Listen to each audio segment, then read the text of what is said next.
Jai Radha Madhava Kunja Bihari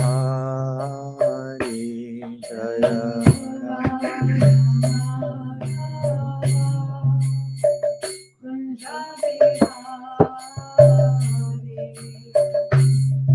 Jai Radha Madhava Kunja Bihari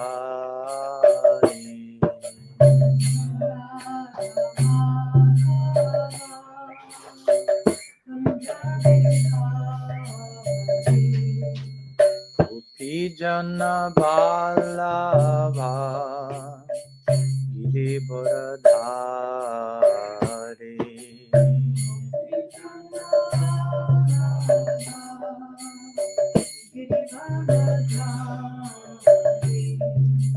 Gopijana Vallabha Girivaradhari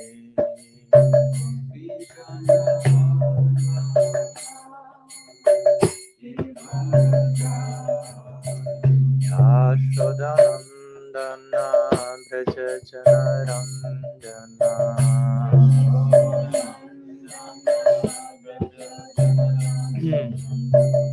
Yashodanandana Braja Janaranjana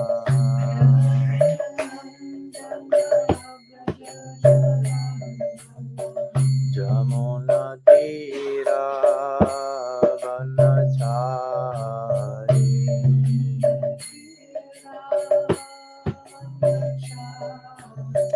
Jamuna Tira Vanachari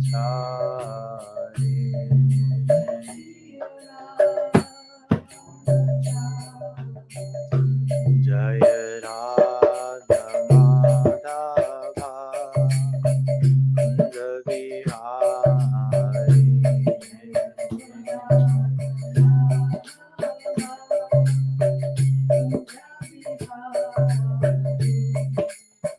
Gopijana Vallabha Girivaradhari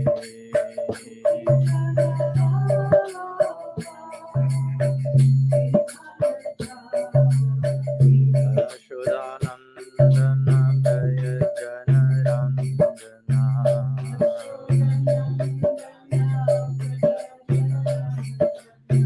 Jamuna Tira Vanachari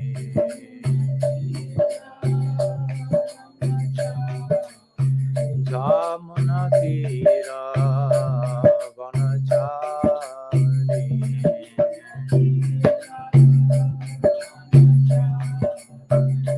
Jaya Radha Madhava Kunja Bihari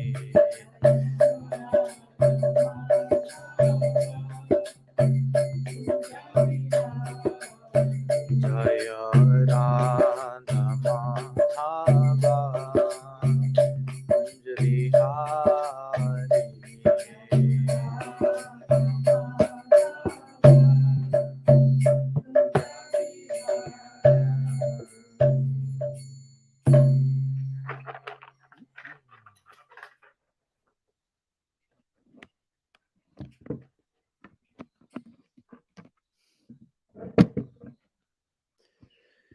Om Jnanatimirandasya Jnanam Jana Shalakaya Chakshunanmilitam Yena Tasmai Shri Gurave Namaha Nama Shreshtam Manumapi Sakshiputram Atra Sarupam Rupam Tasyagrajamuro Purim Mathurim Goshtavatim Radha Kundam Girivaram Maho Radhikamadhavasam Prapto Yasya Pratitha Kripaya Shri Gurum Tamnatasmi Vancha Kalpatarubhyascha Kripa Sindhubhyaiva cha Patitanam pavanebhyo Vaishnavebhyo namo namah. Nikhila shruti mole ratnamala dite Nirajita padapankajanta Aji mukta kulairupasyamanam Paritashtam harinam samsayami Anarpita charim chirat Karunayavatirna kaluhum Shamarpaitum unnataj palarasam svabhakti shriyam Hari Purata Sundara Dyute Kadamba Sandipita Sada Hridaye Kandaresh Purato Vasachinandana Ajanulambita Bhujo Kanaka Bodhato Sankirtanai Kapitaro Kamalaya Taksham Vishwambaro Dvijavaro Jugadharma Palo Vande Jagat Priyakaro Karunavataro Ladini Shakti Swarupaya Gauranga Suridaya Cha Bhakta Shakti Pradhanaya Gadadhara Namostute He Krishna Karuna Sindho Dinabandho Jagatpate Gopesha Gopika Kanta Radha Kanta Namostute Radhe Vrindavanadishe Karunamritavahini Kripaya Nijapadabja Dasyanmayam Pradiyatam Bhaktya Bhina Aparadhalakshay Kshiptascha Kamaditarangamadhe Kripa Maitvam Sharanam Prapanam Brinde Namaste Charanarvindam Brinde Namaste Charanarvindam Srila Gurudev ki jai, Sriman Mahaprabhu ki jai, Sri Harinam Sankirtan ki jai, Shri Gaur Nityananda ki jai, Shri Gaur Gadadhar ji ki jai, Shri Davji Gopal ki jai, Shri Gaur Radha Madhav ki jai, Grantharaj Srimad Bhagavatam ki jai, Shri Brahma-stuti ki jai, Shri Ekadasi ki jai, Gaur Bhakta Vrind ki jai, Gaur Premanand, Hari Hari Bol. So, good morning to all, Pranam. Good morning to everyone present as well online.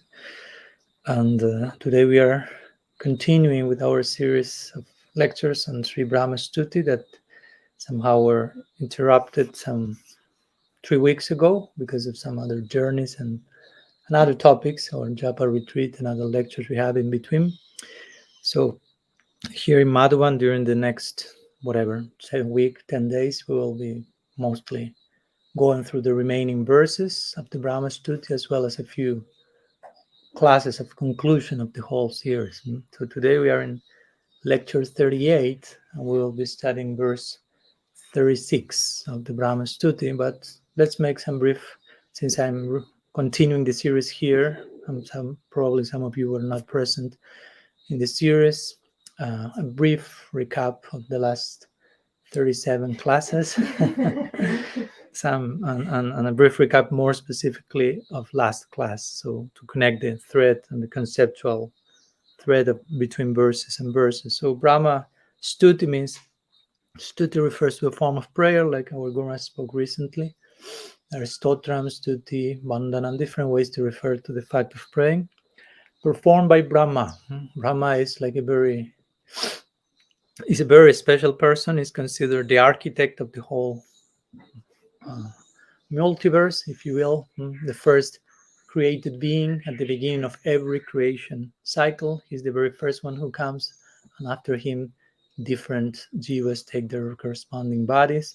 So he's considered the post. It's a post, as our Guru spoke the other day. It's not necessarily an eternal person who is always Brahma. We can be Brahma. Krishna can be Brahma if there's a need of that, or someone else can be Brahma. This is the case. But it's considered the highest material position that you can possibly attain. Brahma is a very sophisticated, aristocratical intellectual, if you will. He has a lot of thinking capacity. He's depicted as having 4 heads, and it's spoken that there are other Brahmas in other universes without more heads, even, no? With even more thinking capacity, very intelligent scientist, if you will. And it is described in the Srimad Bhagavatam before this section that in the very beginning of creation, Brahma is born from a lotus, which also represents the blossoming of one's consciousness to the search of who we are and which is our source. So in that lotus, taking that symbolically, Brahma starts to look for his source, and the only thing there is him, and in the lotus there's nothing else, and there's a long stem.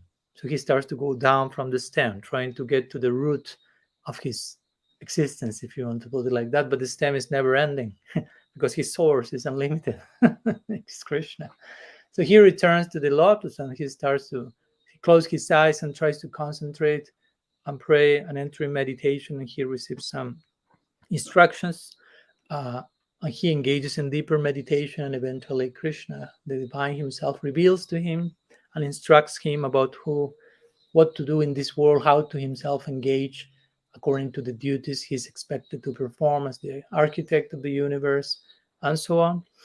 And Krishna treats Brahma as a friend, shaking hands and so on. And Brahma expresses some affinity towards relating to him as a friend, at least what he could conceive at that time as what's the meaning to be a friend of God, because Brahma was aware Krishna is God, Krishna is my father as well, Krishna is my guru as well, basically my everything.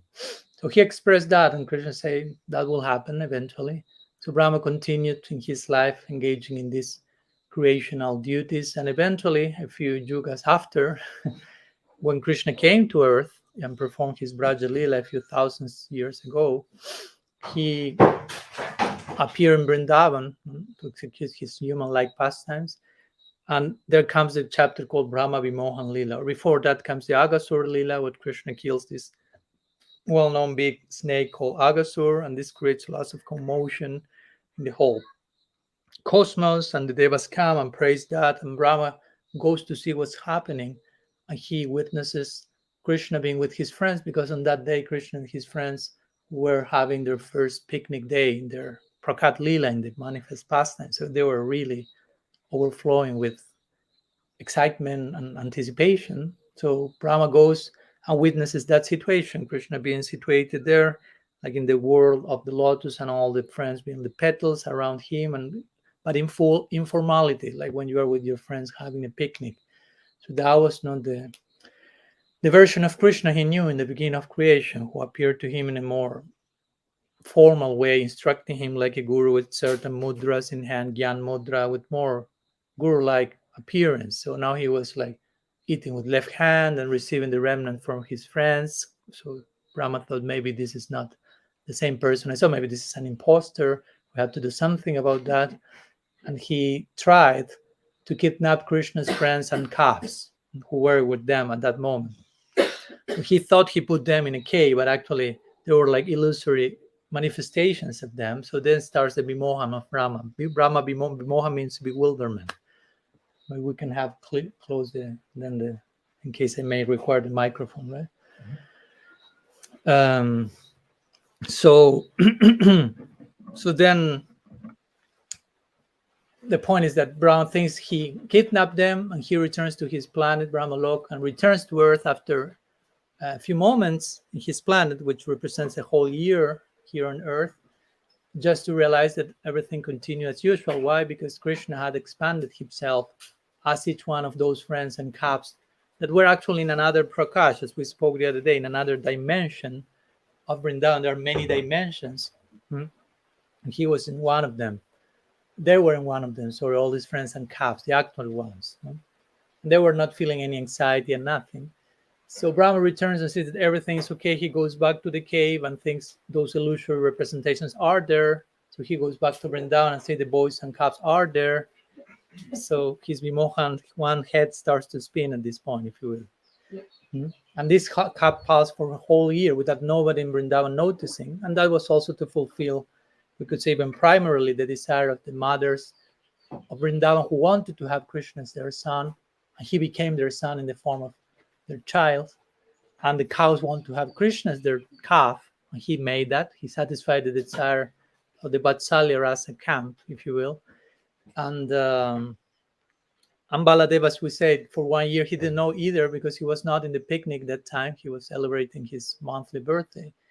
And this took his attention because all the cows are loving their old calves more than the newborn calves. What's going on here? There's something strange. And the mothers are loving their child more than Krishna. This shouldn't be happening. It's not the way in Braj. So anyhow, eventually he understands everything. And Brahma at that moment starts to realize what's going on here. And at that point, from each one of these boys and calves, which were expansions of Krishna, Narayans appear in plural, many Narayans.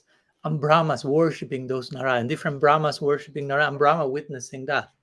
So the highest degree of Aishvarya you can possibly imagine described in the Bhagavatam, interestingly, happens in Vrindavan, showing that there is the highest majesty, but totally, as we say, buried. That's the only cemetery in Vrindavan, Aishvarya one. So, and so another head of Brahma starts to spin. At this point, like 3 heads are spinning basically already. He has 4. And he sees such a degree of Aishvarya, and suddenly all that manifestation wraps up, and only Krishna remains with some morsel of food in his left hand, and he's like looking for his friends and calves, like he was doing at the very beginning when Brahma thought, oh, I'm cheating him. And then the 4th head of Brahma started to spin, and we have B Mohan, which means super bewilderment. Mohan means bewilderment, but B Mohan means really bewildered. And that point is that Brahma falls from his swan, touches the earth. Devas doesn't touch the earth, don't touch the earth usually. He puts his head on the soil of Braj and bathes Krishna's feet with his tears, with Abhishek, with full humility, and starts to pray. And that's what we call Brahma-stuti, the prayers of Brahma, which are a very beautiful section of the Bhagavatam, which somehow summarizes and presents in a very condensed but also systematic way, interestingly, all our Gaudiya Siddhanta, all our main philosophical tenets. So Brahma, there are 40 verses. Today we are in the 36. We are entering almost the last section. But in all these verses, I won't go through each of them. But basically, Brahma is establishing the supremacy of bhakti in connection to jnana and karma, the eternality of Krishna's form, the importance that bhakti has to be devoid of all ulterior motives, separate desires, and all this type of things. There are many important verses in that section. Tattenu kampam sushamikshmano gyan prayasudapasya. We can turn it off. Probably won't have use it. And many other verses in which Brahma establishes the difference between personalism, impersonalism, and gyan, karma, bhakti, the position of Bhagavan, other forms of the absolute, the supremacy of Bhagavan's form, the eternality of Krishna Lila, which seems human-like. And the last section we were studying in Switzerland like a month ago is Brahma is reaching the highest point. Remember, he wants to become a Sakha. He asked Krishna, I want to be your friend. Krishna said, okay. And he gave a trailer of that in the Brahma Vimohan Lila. Brahma didn't pass the test fully at that moment. He was not able to accommodate so much friendship, if you will, so much intimacy. But nonetheless, he's still attracted by that. He was bewildered by that, but at the same time, he starts to rediscover the object of his affection. Oh, now I'm starting to understand who Krishna is actually, by understanding who are his devotees, which is the love that makes him who he is. So he starts to put all the things together in his own heart and mind while praying. Now, while presenting each of these prayers, Brahma's understanding of Krishna becomes upgraded and more established and settled, both in terms of Siddhanta and on the basis of that, Bhava. So in the last verses that we saw before today's one, Brahma starts to more emotionally direct his attention to the inhabitants of Vrindavan, to the Brajabhav, to glorify the fortune of the Brajabhas among all other types of devotees, like from birth 30 till birth 35 or 4. there comes a section of aho verses, no? In the sense that Brahma, in almost every verse, will use this word aho, which is an expression of astonishment and bewilderment, no? Reaching a high point, the famous aho bhagyam nanda gopa brajokasham in mitram panamanandam purna brahma sanatanam, when Brahma is praising the cowherd boys, the good fortune, and actually how he wants that good fortune himself, and so on. So that's where we are. And that's it, the affinity that Brahma has. Is, again, as the other day, yesterday, someone asked my Guru Maharaj regarding, well, what type of Sakya Brahma wants. That's not something that has been really specified, that we know in Shastra in detail. As we were mentioning yesterday, if you go to Brahma Samhita, you will find that Brahma is praising the gopis. So that shows that he's aware of the gopis. And one could make on one level, again, the case that may be a possibility. He knows about the Priyanarma Sakya, but again, it doesn't necessarily is an indication that Brahma is a Priyanarma Sakya, because we can be a sadhaka in the very beginning of our practice and know about Krishna and the gopis. It doesn't mean that you are a Priyanarma Sakya or a Manjari or anything. So in the stage of sadhana, you can know that, and then in the stage of siddhi or perfection, you may continue knowing that as a Priyanarma Sakya, or you may not know about that in another particular disposition. So we are planning to do some more detailed research about the life of Haridas Thakur, who is Brahma and Gaur Lila, to see if we find some extra hints in which direction that Sakya may be ultimately expressed. So that's a brief summary, 15 minutes, but I did my best. So now let's do a brief summary of the last verse to connect that verse to today's verse, and then we go to today's verse. Today I may extend a few minutes extra on the normal days because of this introduction. So in the previous verse, verse 35, I'll read the verse and I'll share a few words. We quoted this verse the other day in Sri Krishna Janmashtami. So this verse 35, remember, this is Brahma Bimohan Lila. So Brahma was bewilderment in the beginning for some reasons, but then he starts to experience another type of bewilderment when he realizes who actually Krishna is and which is the love of the Brajavasis, is another Bimohan altogether. And we will see how that creates another Bimohan for Krishna as well. So in this verse 35, I'll go straight to the English. Brahma is saying, my mind becomes bewildered just trying to think of what reward other than you could be found anywhere. First bewilderment. You are the embodiment of all benedictions which you bestow upon this residents of the cowherd community of Vrindavan. You have already arranged to give yourself to Putana and her family members in exchange for her disguising herself as a devotee. So what is left for you to give these devotees of Braj, whose homes, wealth, friends, dear relations, bodies, children, and very lives and hearts are all dedicated only to you? So that's an interesting verse. So Brahma is here, reaching here his ultimate, Sanatana Goswami will say, he here is presenting his ultimate four-headed Siddhantic conclusion. It's a very heady and hearty Siddhantic conclusion, which is, his conclusion is, oh, Krishna, you're actually an eternal debtor to the Brajavasis. You cannot repay back, and love is its own reward. That will be played out eventually in the Bhagavatam. So with this, Brahma is upgrading his own Bimohan, if you will. I will invoke some Bimohan for Krishna, some bewilderment for him, how to repay, how to reply to this question. And he makes this extreme contrast in this verse by quoting Putana, who want to kill the baby Krishna, just newborn baby, want to kill him by disguising herself as a Brajavasi. She was like a plastic Brajavasi or something. She wanted to kill Krishna, and Krishna replied, giving himself to her by giving Vatsalya Prem, through which he becomes hers. And you gave yourself to her, so what you will give to these Brajavasis who do not want to kill you, but are willing to kill themselves for your sake? So how? They are the original Brajavasis. Putana was a fake Brajavasi, and you gave yourself to the fake Brajavasi. What will you give to the original ones?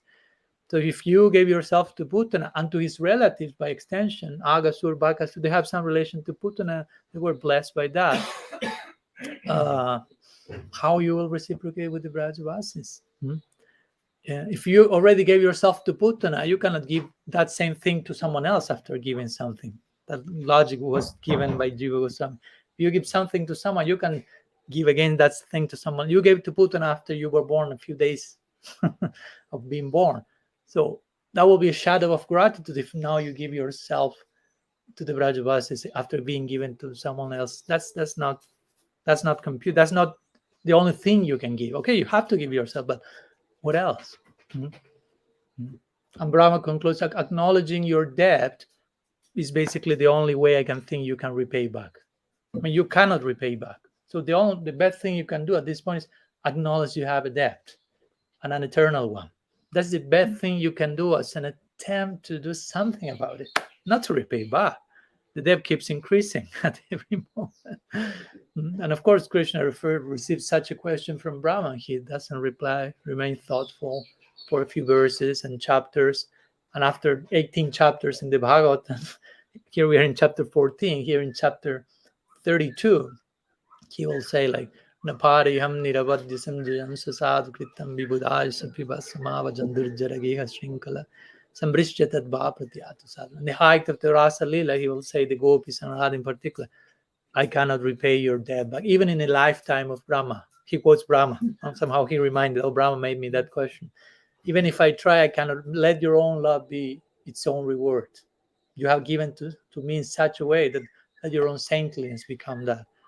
But of course, according to Sanatana Goswami, and he explains the verse in final line, also Krishna here is announcing his descent as Mahaprabhu, saying, you are such sadhus that I cannot repay back, but I try to repay back by becoming a sadhu myself. I better take that out because it will be a whole event. So I will try to become a sadhu myself. I will come as Mahaprabhu, as Gaurasundar. I will try to repay back. I cannot repay back, but I cannot just sit with my arms crossed doing nothing. So I'll try to chant the glories of your love. I'll try to make your love known around the world, to make devotees for you, O Radha, and so on. So in this way, this question of Brahma is announcing or promote, if you will, pushing for Krishna to reply in such a way about his coming as Gaur Sundar, which is a Parishishta Lila. Gaur Lila is an appendix-like Lila, which comes to fulfill those desires that come, as we know, in Krishna's and are satisfied as Mahaprabhu. So brief words about last verse.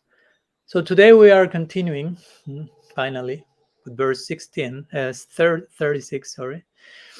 And in today's verse, Brahma will continue praising the Brajavasis, but with an apparently disconnected verse. Apparently only, we will see. Because he will be here contrasting the lifestyle of materialistic people with the apparent mundane lifestyle of the Brajavasis. Apparently attached to house, to family.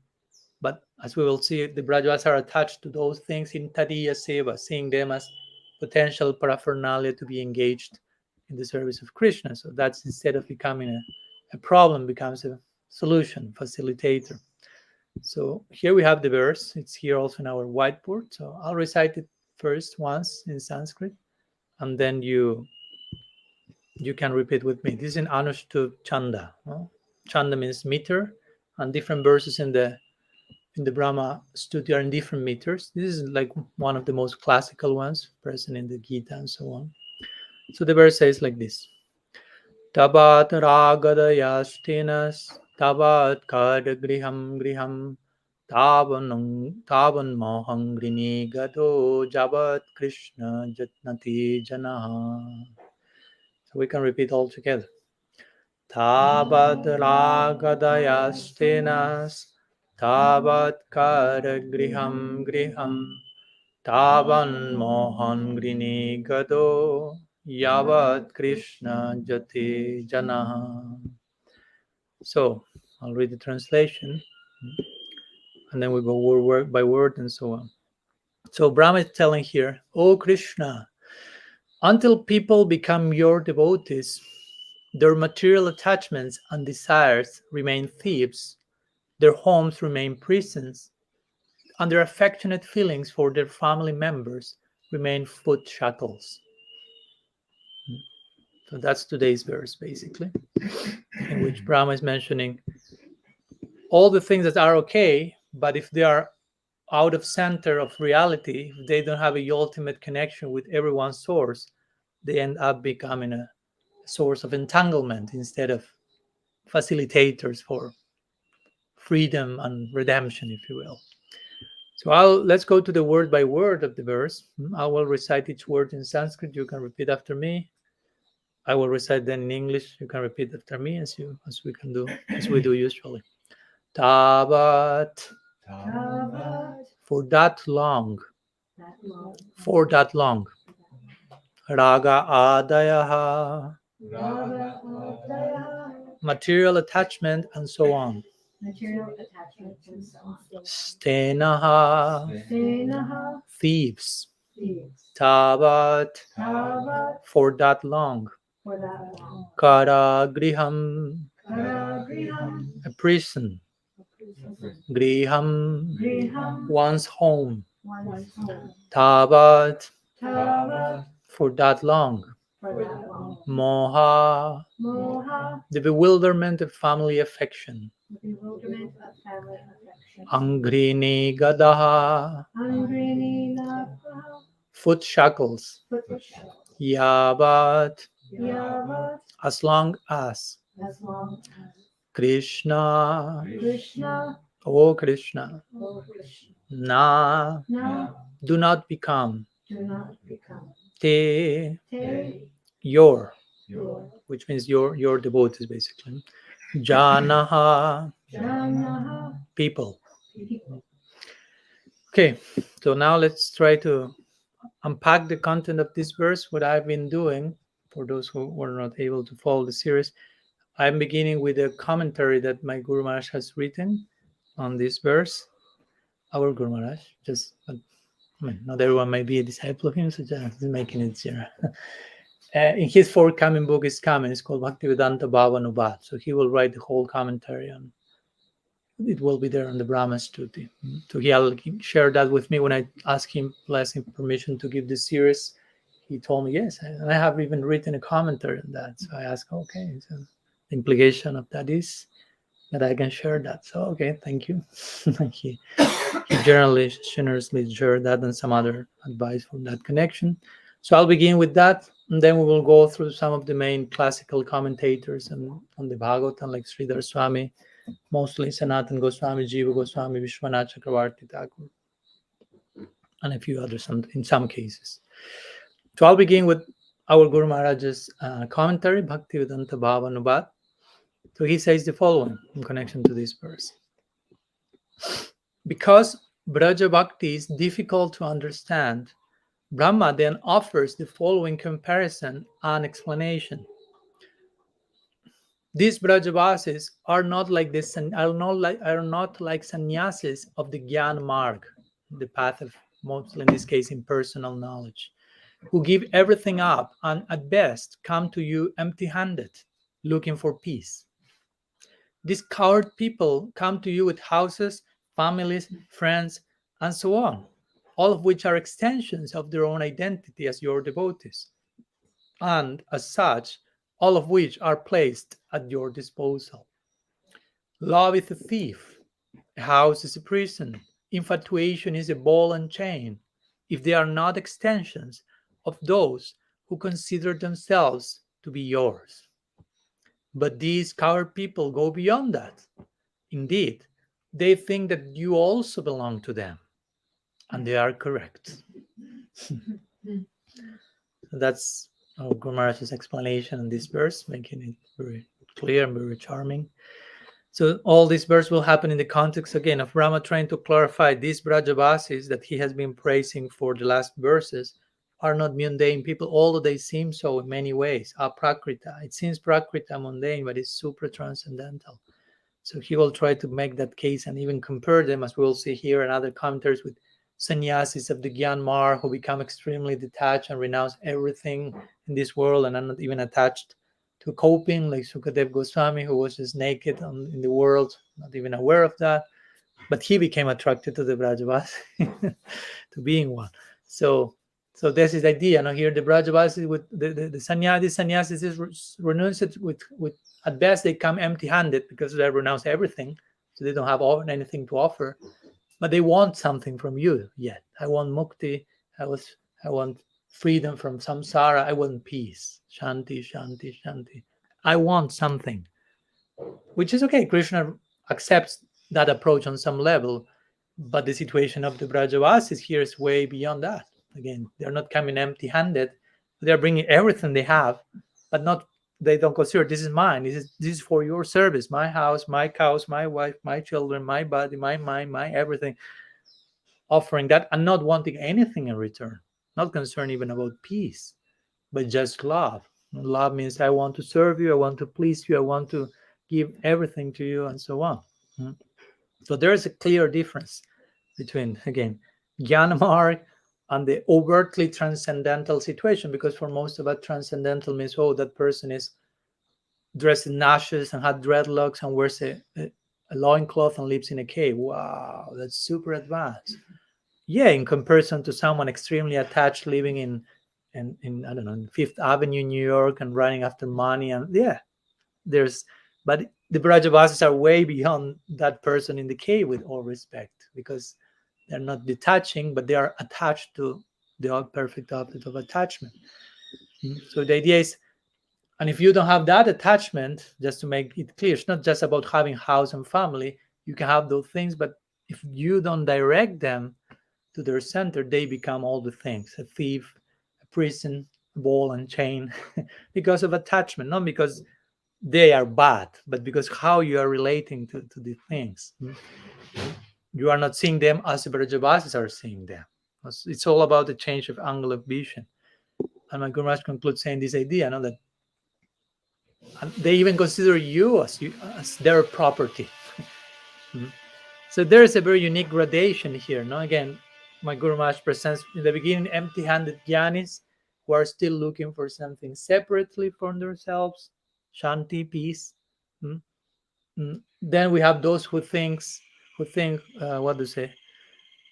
There are people who see that what belongs to them, okay, is potential for aphernalia to be used in seva. Okay, this is mine, but I will offer this to Krishna. But still there is some consciousness of this is mine.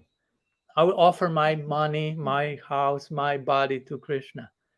But then we have the Brajavasis' ultimate sense of possessiveness, which is not so much this is mine and mine, but you are ours, Krishna, and everything this is for you. So they are using what we think is ours for Krishna's pleasure. They don't think it's theirs, but they use everything.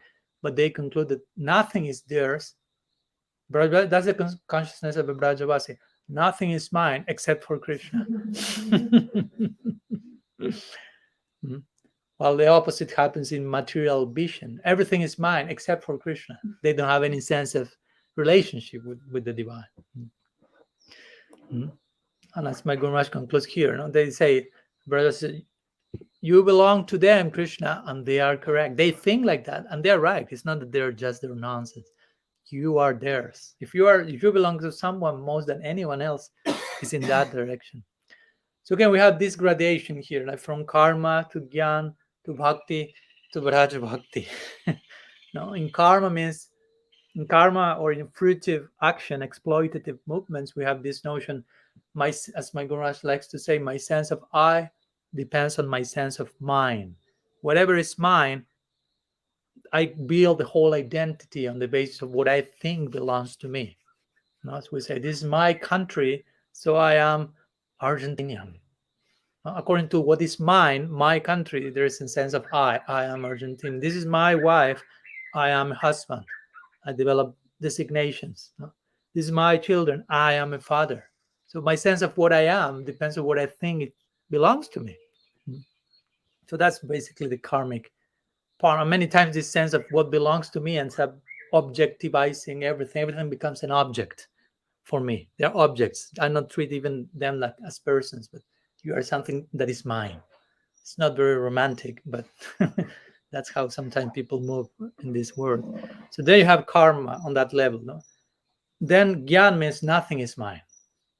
In karma, is everything is mine, or I'm trying everything to make it mine and to build my impoverished sense of self to grow by accumulating and acquiring and exploiting and owning or thinking that's going on. Gyan means, no, try to realize nothing belongs to you, which is, of course, is a thunderbolt to the ego, but it's a great relief once you, well, I'm not trying to own things, possess, control. And then comes bhakti. Bhakti means not so much nothing is mine, but I am yours, Krishna. It's not so much what belongs to me or nothing belongs to me, but who I belong to. The question comes from that side. In karma, the question is, what belongs to me? How can I catch that? In jnana is, how can I understand nothing belongs to me? In bhakti is who I belong to. So in bhakti, you have I'm yours, Krishna. Karma, everything is mine. Jnana, nothing is mine. Bhakti, I'm yours. And Braj Bhakti, you are mine, Krishna. You are mine. Because you are my friend. You are my, in that sense, of course, not in an exploitative sense. You are my lover. You are my child. There is this mamata, which means possessiveness. So it seems we return to point A. The first point. This is mine. But this is not this. Is Krishna, and the mine is on top on the basis of pure love. So that's mamata. There's mamata in the material experience, possessiveness, and is the source of all entanglement. But proper directed mamata is the source, the symptom of the greatest love, basically. So we have made, it seems we return to karma, but actually we made full circle. And we have integrated all the complexity, as we always say, and rich Vrindavan, which as I like to put it, shows the second naivete. Now, first naivete is, the naivete of this world, but then you integrate all the complexity in the in-between stage and reach full maturity. And Vrindavan is so simple, this idyllic village is simple. There's so much simplicity, but that doesn't mean that they are simplistic people. They want to avoid integration of complexity. There's no simplisticness. I don't know if that word exists, but there's simplicity. Simplicity means integration of complexity has been accomplished. That shows its simplicity. There's lots of things that have been properly integrated.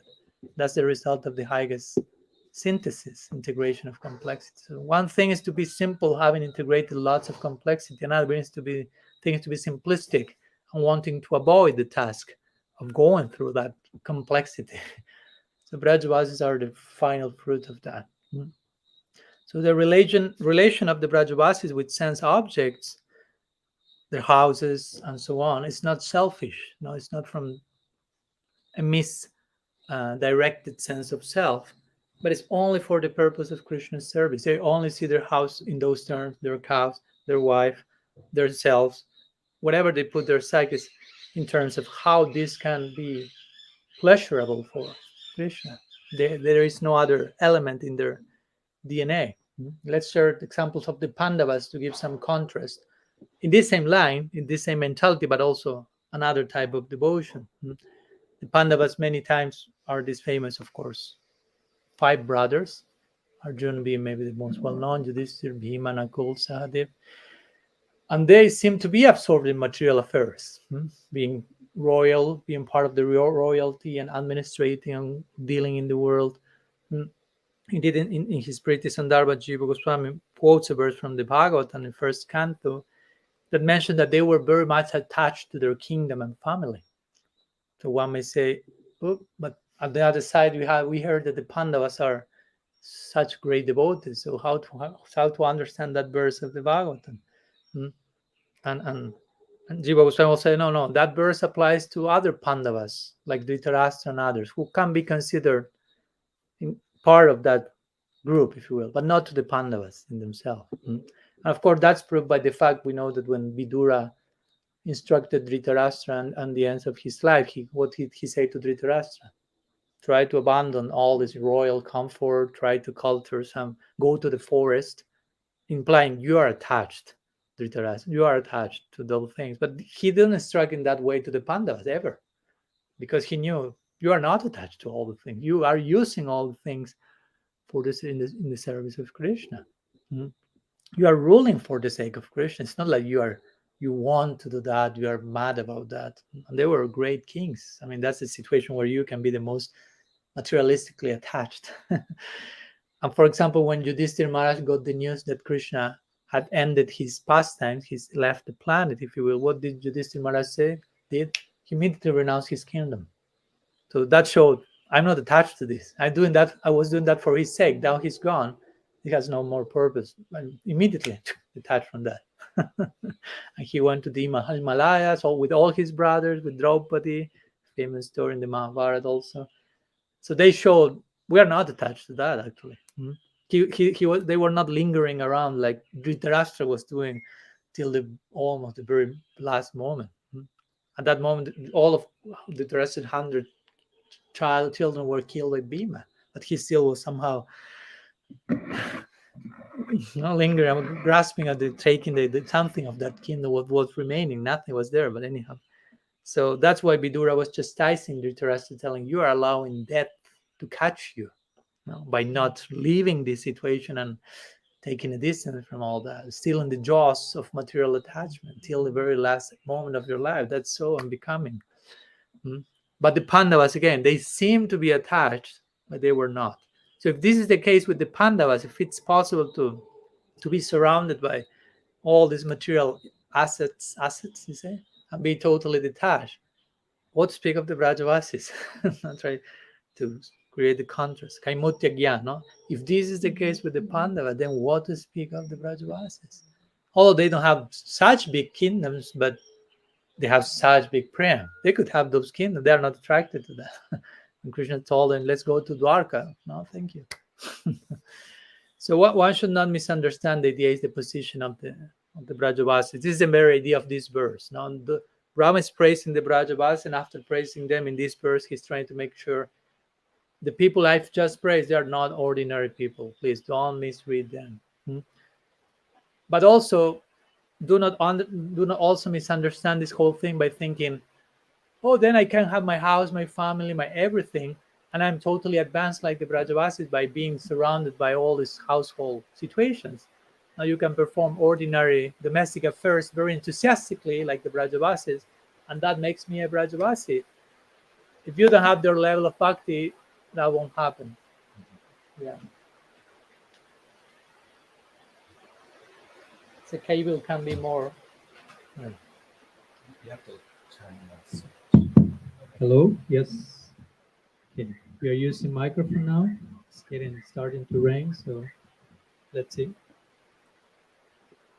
So anyhow, some words in connection to my Guru Maharaj comment. Let's continue with the series of commentaries by our ancient, classical, if you will, Purvacharyas. So let's begin with Sridhar Swami. We'll begin chronologically. So first Sridhar Swami, Sanatana Goswami, Jiva Goswami, Vishwanath Chakravarti Thakur.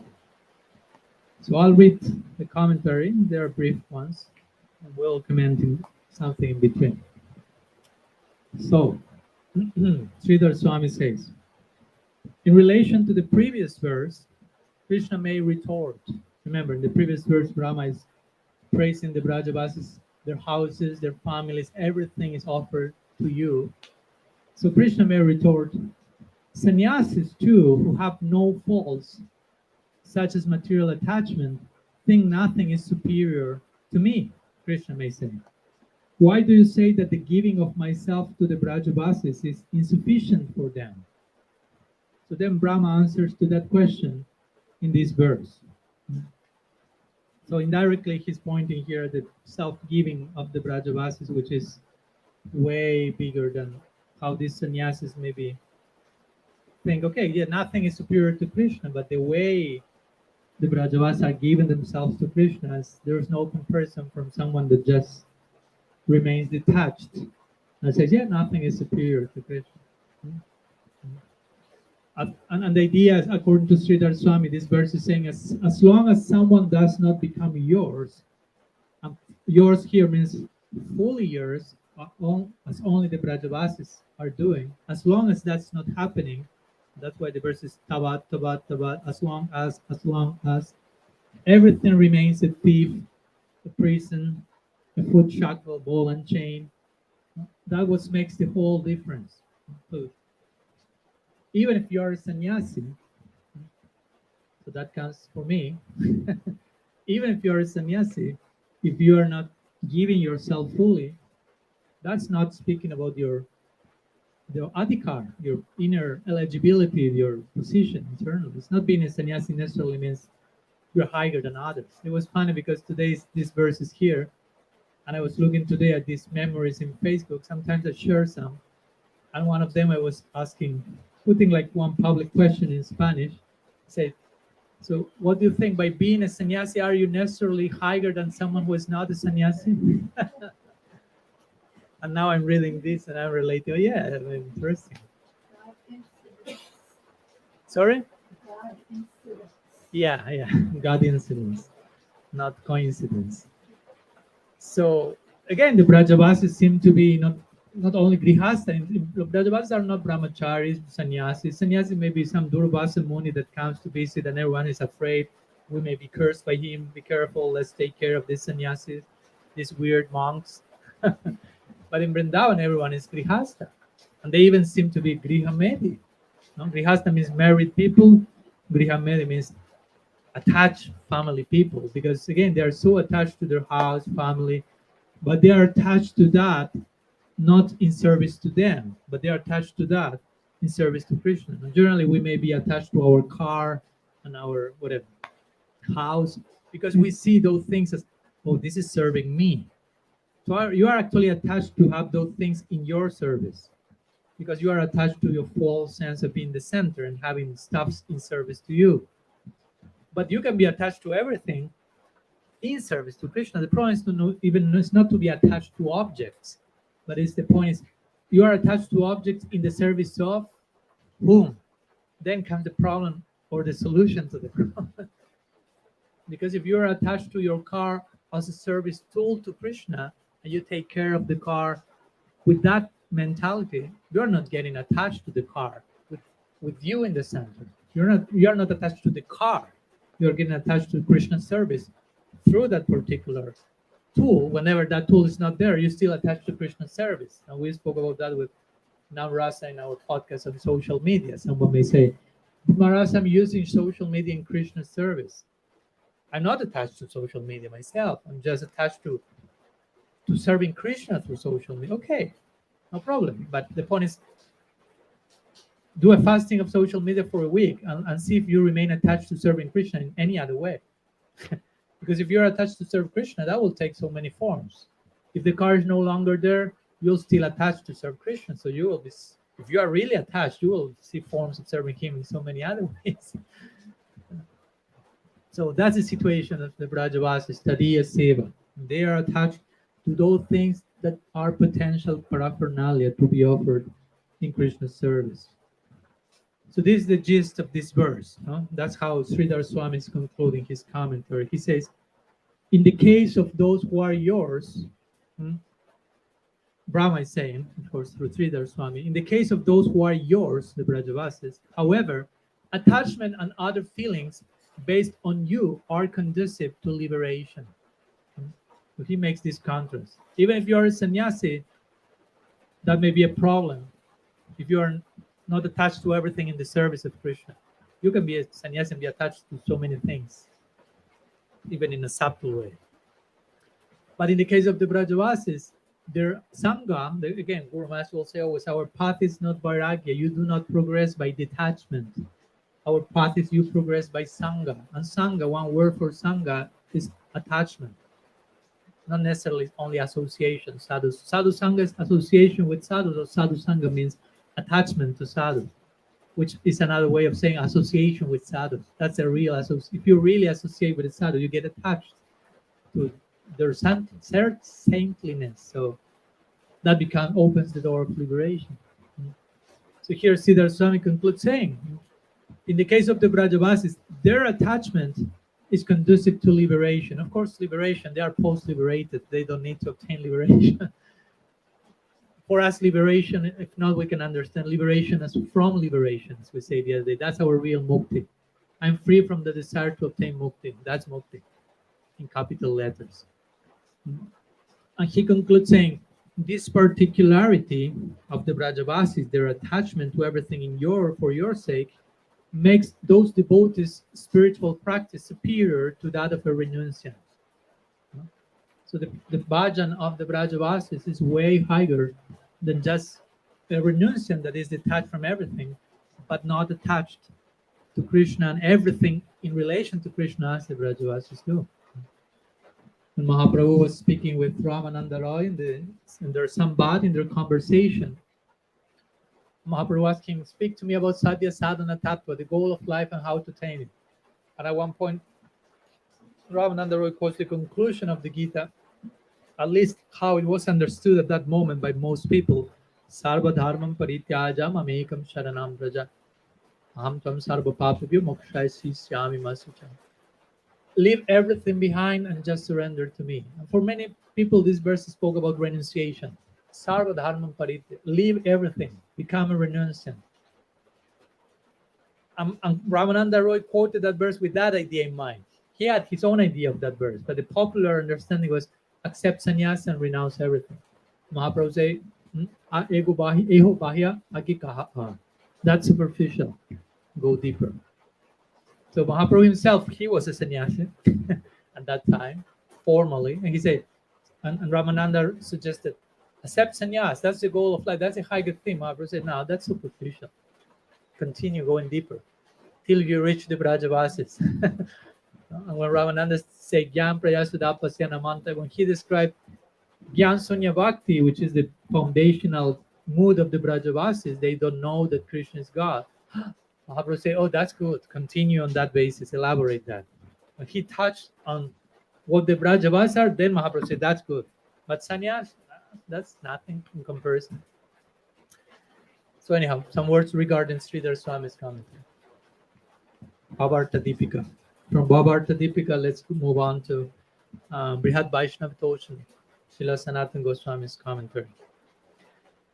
The word Adi, Ragada Adaya Stenas, in Adaya is Adi is included, which means etc. or and so on, refers to anger and other vices. Raga means attachment, and Adi means etc.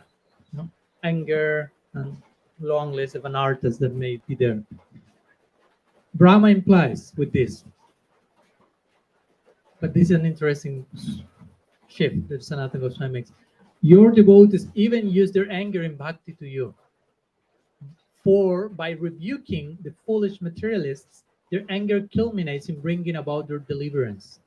So here's quote in this section, not so much as attachment and all these are a problem. I mean, are a problem if you are not in the center, but if you are in the center, even those things, not only attachment, we already explained a little bit how attachment can not be a problem but a solution, but even anger or things like this. You say like, well, how can anger be expressed to deliver others or be beneficial for my bhakti? And here Sanatana Goswami gives one example. Your sadhus may rebuke someone, materialist people, but rebuke means compassionately. No, not just like, okay, now I have the perfect excuse to dovetail my anger and I will be like grumpy at everyone.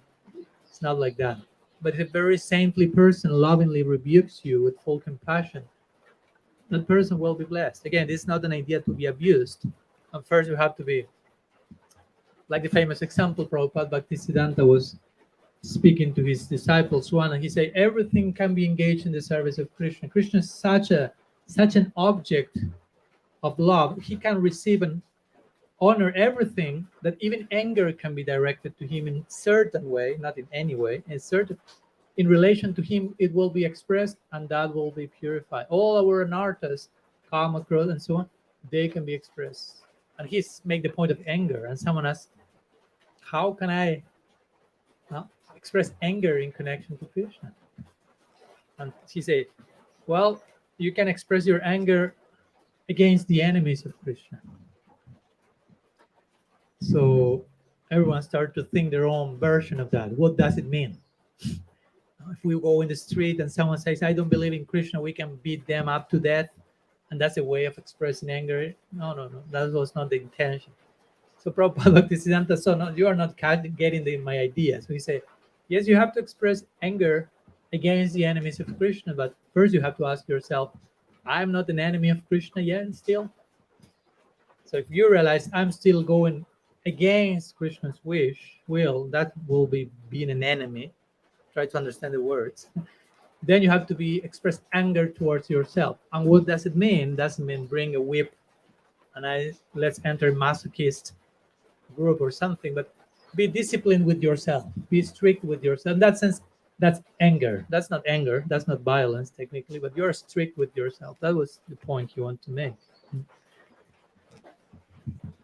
Then Sanatana Goswami explains the name Krishna. No? In this verse, the word Krishna appears. In different verses of the Brahma-stuti, different names of Krishna appear. In every case, the selection of a particular name has some purpose. It's not just that casually Brahma invokes one name or another that better fits the meter of the verse, Madhava, Achyuta, Govinda, as he have done throughout the Brahma-stuti. But in every verse of the Bhagavatam, or even in the Gita, all our acharyas have always pointed. In this case, this name of Krishna is used because of the meaning of this name relates to what's said in this verse, in this way. So it's important that we do not take just likely, oh yeah, Krishna, oh yeah, I know that name, but why Krishna and not any other name is used here? So Sanatana Goswami says, the sense of the name Krishna here is, oh, you who attracts everyone's heart. That's the general definition of Krishna, no? The all attractive. And of course, he does so, but what's the connection with this verse? Well, the fact that Krishna attracts everyone's heart inspires the Brajavasis to act in such a way, to give themselves in such a way as they can only do. And as it's being explained in this verse. But also, as we said the other day, Krishna, the dhatu of the word krish, which means to attract, it can be expressed in terms both passive and active. So active means to attract, but passive implies to be attracted. So Krishna can be the all attractive, or can mean the all attracted. So he becomes the all attractive becomes all attracted only in Vrindavan by the special love of the Brajavas. So that's in one sense why Brahma is saying Krishna here, because he's speaking about the love of the Brajavas, and Krishna becomes totally attracted to that. Or Sanatana Goswami, in his purport, he's usually doing this. He's saying something, and then and he goes to another possibility, and so now he goes to another one. So his raga daya can mean attraction for Vaikuntha. So he takes that even a step further. It's not we know it's a problem to be attached to material terms, to things in this world, but he said for the Brajavasis, he's promoting Brajabhav at this point. He's an official promoter of Brajabhav. So Raga Daya can refer to attraction for Vaikuntha, the dwellings there, and affection for Lakshmi. All the things will be causes of disturbance and restriction, as long as they do not become people of Braj, serving you with dedication. So if you are a Raga Nuga Sadhaka and you would like to enter Braj, be careful with getting attracted to Vaikuntha, Lakshmi. We are not insulting that, but we want to develop a certain spiritual identity. And any sense of identity, even a material one, is the result of some scars. Certain impressions that we have received through lifetimes, they store in the chitta and they form a sense of self. That's who we think we are now, because of the impressions we receive from time immemorial, and make us identify, again, I am a man, I am a woman, I am this, I am that. But spiritually speaking, the same holds true. Your spiritual identity will be the result of the spiritual samskars you are receiving. So when you somehow, feel some particular affinity in one direction, you will be very careful that all the samskars you are receiving to create that identity, if you want to call it like that, or to invoke that particular manifestation, have to go in certain lines, because if not, you are receiving Vishnu Bhakti Samskar, Ram Bhakti Samskar, Sakyarasa Samskar, Krishna Bhakti, and it becomes like a mixture that you don't have any defined. No? So you follow my point, no? So that's why in Shastra that's recommended at one point. you have to associate in deep intimacy and receive specific samskars according to the affinity you are culturing. So be careful with Vaikuntha. Basically, that's the idea. No? Again, at this point, Brahma is biased towards Vrindavan, towards Brajabhav. So he's saying in this verse, if you get attracted to Vaikuntha, Vaikuntha Dham, Lakshmi herself, that will distract you from Braj. Be careful with that. In the Mana Shiksha, Raghunadas Goswami says a similar thing. Be careful with, not with Lakshmi herself, but be careful with feeling too much affinity to Lord of Vaikuntha, Lakshmi herself. Be careful with Vaikuntha. Vaikuntha means no anxiety, but it can act as Sakunta. It can act as a source of anxiety. if you receive those impressions and you want to enter the Braj, that will create some. You follow. As Gopakumar, when he was in Vaikuntha, he wanted to embrace Narayan as his friend, and he created anxiety in Vaikuntha. So apply the opposite idea. No? If you are applying yourself for Braj and Vaikuntha Bhav comes, it's like interruption of the flow. So that's how Sanatana Goswami concludes his commentary. Let's continue with Srila Jiva Goswami. He will have some interesting things to say.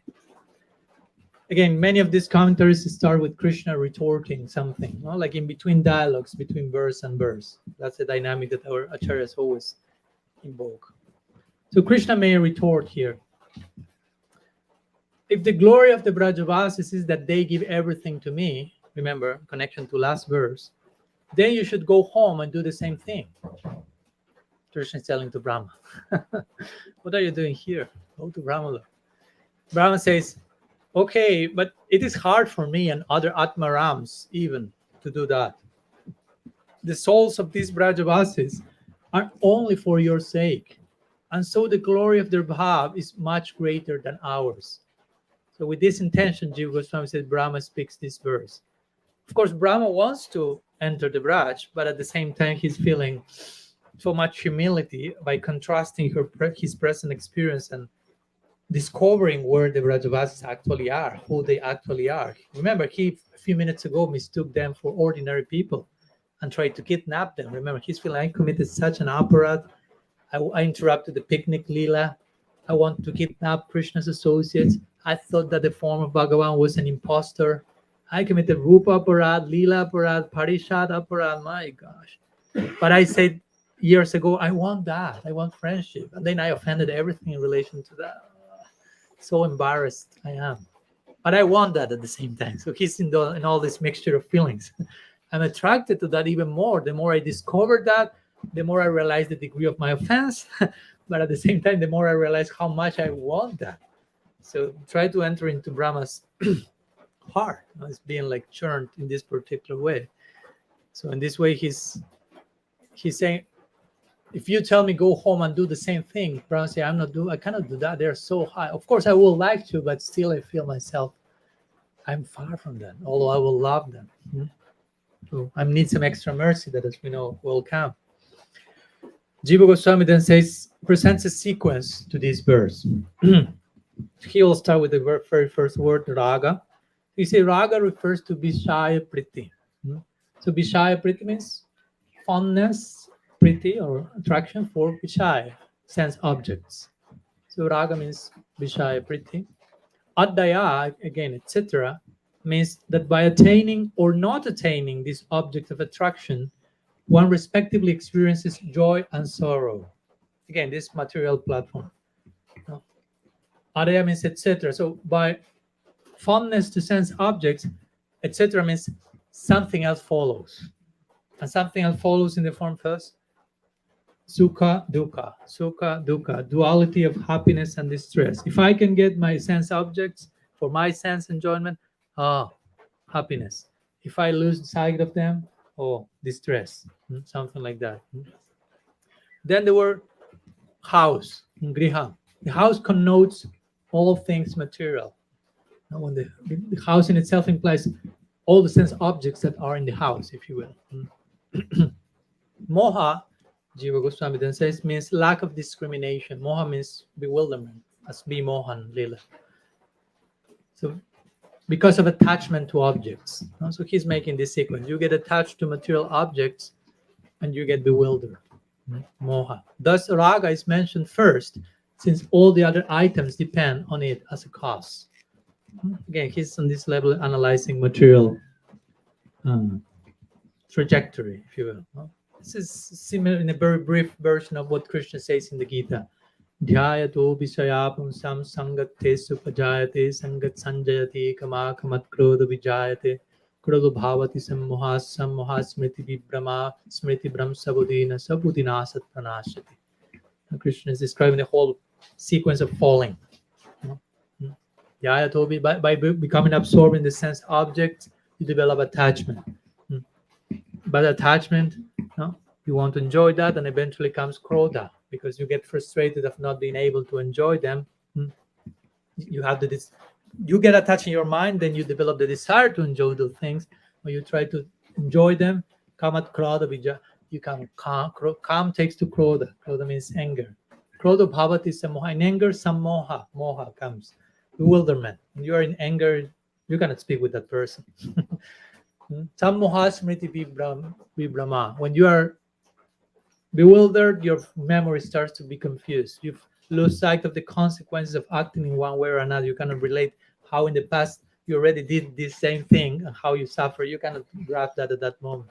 Smriti brahm sabudina. So your intelligence gets confused. You cannot discriminate. Buddhinasat pranashati. And then you fall to the well of material existence. Welcome. So this is a brief, you say? Brief mention of that same idea. And in that connection, Brahma concludes, according to Jiva Goswami, "O Krishna, you are most worthy of being the ultimate basis of raga." So first he analyzes all this applied to raga in the material sense, the problems of that. Now you are the ultimate basis of raga. Raga means attachment, because you are the soul of the soul. Krishna is also called Atma. Atma is a name for Krishna with capital A. We are Atma, he's Atma. He's our source. You are an abode of love, he says, Jiva Goswami, devoid of upadhis, devoid of false designations. You are an abode of love when there are no limiting adjuncts, no material designations, as the one we find in this world. For many of us, the world seems an abode of love, but it's full of upadhis, full of these limiting designations, one after another, in the name of love. Not obtaining its own master, that's a nice way he will put, not obtaining its own master who has these characteristics, raga wanders around and takes away the ingredients of your worship. So he says raga, he makes raga like a person. So he's not able to obtain its own master, the perfect object of raga, who is you. No? Raga is looking to express itself in this world. It's not finding perfect master. So raga wanders around and takes away the ingredients of your worship. So another is a way of saying people with that rag are not directing rag in your direction. And only in that way rag is a thief. Remember, this verse is saying rag is a thief, stealing the paraphernalia of your worship because that material attachment does not allow you to see everything as potential paraphernalia for worshiping Krishna. So material raga is not giving me that vision, then it's a thief. It's stealing those objects that are ideally to be offered in the service of Bhagavan. All this will disappear when these people become yours, these mundane attached people. That is when they obtain raga in the real sense of the term. Then only they will obtain, when they obtain real raga, the second word after raga, the second point is the home. Then only they will obtain a real home. When they have real rag, real attachment, they will have a real home because you are home.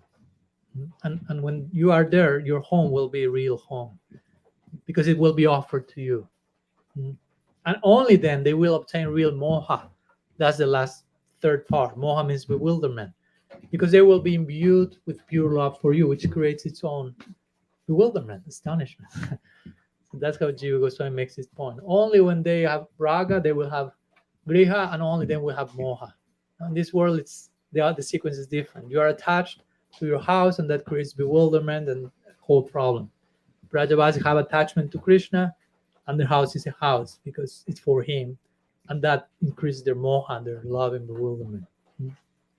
So again, bhakti is very user-friendly. You can dovetail and express all this kama, krodha, mada, moha in the service of Bhagavan.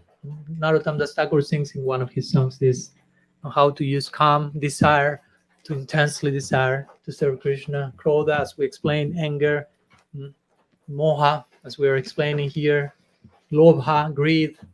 Our path is the path of greed, and so on. But interestingly, he says, but there's one you cannot use. Matsarya, envy. There cannot be envy. You cannot use envy. Like want to make the point how unbecoming that an artist is. So again, it's very user friendly. By attachment, there's a very nice verse of the Bhagavatam that comes to mind from the third canto, 25:20. Prasangama jarampa sham atmana kavayo vidu saiva saruso krito moksha dwaram apabritam. So to say that it is well known that attachment is the root cause of all, basically, headaches in this world. The sages have already said that. But saiva sadhusu krito, when that attachment is directed to the sadhus, that same attachment that is the source of all entanglement is expressed in connection to a sadhu, moksha dwaram apabritam. It opens the doors for moksha, for liberation, and more. Again, for us, moksha is something else. Yeah. Okay, sorry. So it's one of the classical examples of how, again, the same thing that is a problem cannot be a problem. So the point is, the thing is not a problem, but how do you relate to that? Attachment is not the problem, it's how you relate to that. Material objects are not a problem. The world is not a problem. We have nothing against the world. We have nothing against this body. The problem is when we relate to that in a selfish way, in a self-centered way, with exploitative agenda. That's the problem. Our misreading of reality is a problem. It's not that there are no problems. There are no enemies outside. And that all converges into this instruction of Srila Siddha Maharaj. Try to change your angle of vision. That's the only thing. When you change your angle of vision, there are no more problems. So this verse basically is telling that regarding attachment and moha, bewilderment, house. Sometimes they both say, oh, my house, I'm so attached, and my family, Maharaj, I'm an attached practitioner. You choose to be that. You are just, by saying all those things, you're just telling how unwilling you are to engage those things in bhakti. How unwilling you are to follow the Brajavasis, to let them inspire you. You're just telling, that's embarrassing. Yeah, that's embarrassing, but not embarrassing for the reason you think. Because you are presenting those in victim consciousness, trying to blame someone else. My wife, my kids, the job, the world, my house. Someone has to be guilty for all this. No, and I'm the victim. No. You're a victim of yourself. The Jiva Goswami concludes. Let's go to the last part of Jiva Goswami's commentary. Paraphrasing Brahma. When the house is offered to you, it is no longer a prison. When moha becomes part of prem, it is no longer a fault. And this type of criteria, like Srila Prabhupada will say, everything you acquire in your material sojourn is like a zero. No? And you may have a big bank account with millions of zeros, but the value is zero, no matter how many. But you say, no, but I have 3 million zeros. Still, the value is zero. That's a very simple but very genius-like way of, very illustrative. And try to put all the zeros you can in your room. Still, there's zero. The value is not adding. It's the same thing over and over again. So that means all your material so-called possessions and enjoyments separate from the center, fractured from reality. That's a fractured reality. That's zero. But if you have one, you add the one, and Krishna is the one, all those zeros will show the real value, the real potential. What's the potential of zero? You put a one next to it. So if you feel my whole life have been 1 0 after another, near Vishesh, and so on, the nihilism, I'm zero. Just you have to get closer. You are zero yourself. You are personified zero. Just get close enough to the one, and then you start to see, oh, now I'm having value. I'm 0, but now I'm 10. I became 10. Oh, but there are other zeros next. 100, 1,000, 1,000,000. Oh, so that's what this verse is speaking. This house is 0, attachments are 0, family ties are 0 if you don't put the one there. So again, with this, we are not saying hate your family, your mother, is nothing like that. But the point is, if you only love your mom because it's your mom, that's a limited perspective, because that's not the person is, that's not the all in all about that person. If you limit that person to the relationship she has with you, and that's in terms of possessiveness and temporary terms, at the end of the day, that's a problem. And you get attached to that when that's not there, and you are defined by the other person in terms of I, me, mine.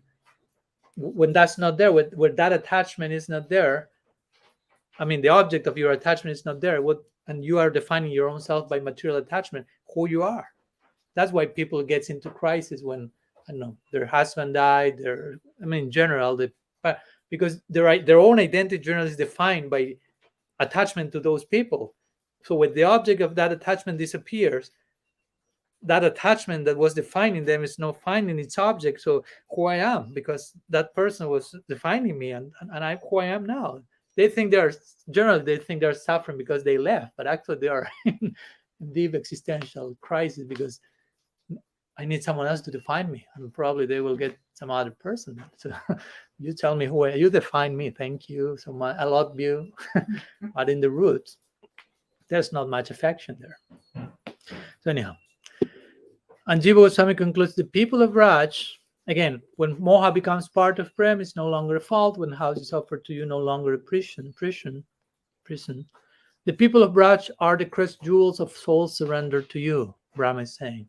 How can people like me, Brahma is pointing, who touch the dust from their feet, desiring to attain something, attain a position like them? So again, Brahma is overwhelmed by humility. It's not that he doesn't want to go there, but he's just realizing more and more the glory of the Brajavasi, the glory of that love, how much he lacks that, how much he wants that, what's the distance in between, and how can I even think of that? I want that, but I feel embarrassed. But of course, that's humility is fostering, kindling the fire of longing, and eventually will push him close and close to the goal. So let's conclude with Vishwanath Chakravarti Thakur. We have a few minutes, eternities on our sides yet. So we will go to his Sarartha Darshini commentary. So Vishwanath Chakravarti Thakur begins, paraphrasing Krishna, as most of the commentators. Here Krishna may protest. Again, related to the previous verse always. But Brahma, by you glorifying the Brajavasis as you did in the previous verse, the sannyasis will object that the inhabitants of Braj, who are all householders, have fallen into a network of material life bound by attachment to wife, children, and hosts of other persons and things. So by you glorifying the Brajavasis in terms of their possessions, sannyasis will start to object that thing. Now you are praising people who is happy. You're praising material life, family life, and possession. What's that? Sannyasis will protest. And Brahma replies here, according to Vishwanath Chakravarti Thakur, yes. Like implying, I know sannyasis speak like that. I know those guys. You have to renounce everything and that is true for most materialistic grihastas. They need to be detached, and sometimes sannyasi will speak strongly, not because that's the all in all detachment, but because sometimes people are so attached that they need to take a distance from that for a moment to understand where actually you are. So they will speak like that. However, what to speak of the householders of Raj? Even your ordinary devotees in other places are superior to these sannyasi critics. No? So what he's saying, not even the Brajavasis, the Ragatmika Brajavasis are above this detached sannyasis. Even an ordinary devotee of yours who still has not fully accomplished, who lives, is not in Braj, is already a sadhu. Krishna says that in the Gita, Apichet Sudura Charubhajante Mamananya Vak Sadhureva Samantavya Samyak Vyavasito Hisaha.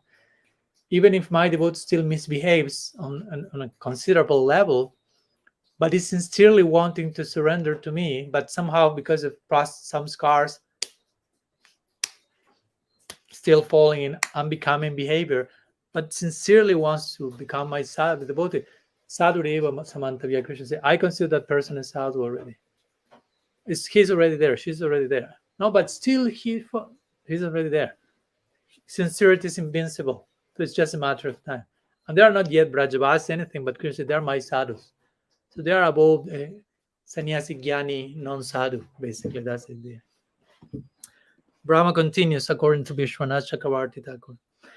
Attachment, hatred, and other material emotions, all of them we know. Sometimes in yoga they are described as the 5 kleshas, or the 5 miseries: raga, dvesha, avidya, asmita, and avinivesha. So raga, dvesha means attachment to something, and how to say the opposite to that, like rejection, repulsion to something, attachment. Raga, dvesh, no? Avidya, ignorance. Asmita, a false sense of self. Abhinivesh, absorption in that false sense of self. So this, Brahma says here through Vishwanath Chakravarti Thakur, all this raga, adaya, attachment, and so on, are great thieves on the material platform. He calls them Mahachora. Chora means thief. Maha means big, great. They are not ordinary thieves. An ordinary thief can come with a gun and tell you, give me all the money, and we will tell him, we don't have any here, so better you go to a better place. Give me. They can take everything externally, but they cannot take way beyond that. But these ones, they will steal your buddhi, as we quote the Bhagavad Gita, buddhi nasa pranashati. You lose your intelligence. These attachments and these enemies, if you want to call like that, they will steal your inner organ of discrimination. Those are the big thieves, and therefore they will steal the great treasure of your potential as a soul. You are a soul, Satchidananda, eternal, permanent, and you have the potential to experience highest bliss and love. But if you give yourself in the direction of material attachment, all the things will steal from you the potential to experience all that you can be. Oh Krishna, Brahma prays here. As long as people do not get the mercy of your devotees and become your followers, they remain in this position, this unfortunate position that they are being stolen from constantly. However, of course, always good news at the end. When they become your devotees, they develop attachment for bhakti, raga, and aversion, dvesh, to things obstructing bhakti, anukulya sankalpa pratikulya savartana. And then they repose all their love in you. You become their new object of all these tendencies that were already from before.